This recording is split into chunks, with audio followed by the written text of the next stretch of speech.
جب میں اس تہہ خانے میں چھپا تو مجھے یہاں پر کوئی چیز دکھائی دی جو اندھیرے میں چمک رہی تھی۔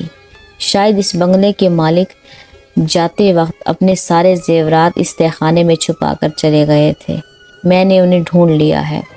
میں چاہتا ہوں کہ میں وہ سارے تمہیں انعامات میں دے دوں تاکہ تمہاری آنے والی زندگی بہت پرسکون اور خوشیوں سے بھر جائے۔ مجھے اپنے کانوں پر یقین نہیں آ رہا تھا۔ تبھی اس نے ایک لال رنگ کا باکس میرے حوالے کیا۔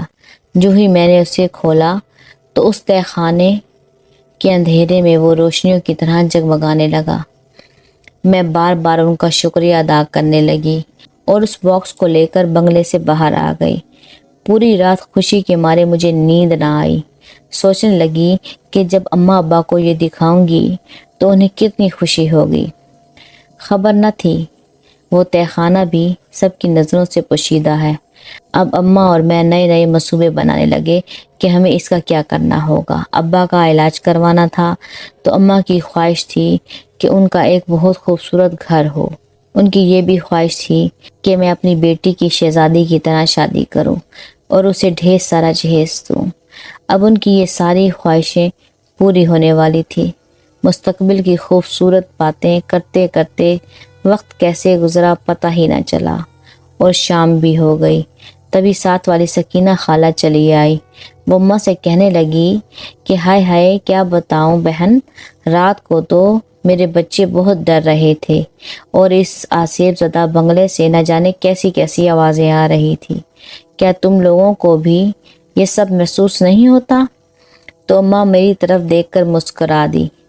میں نے پھر سر جھکا لیا تھا۔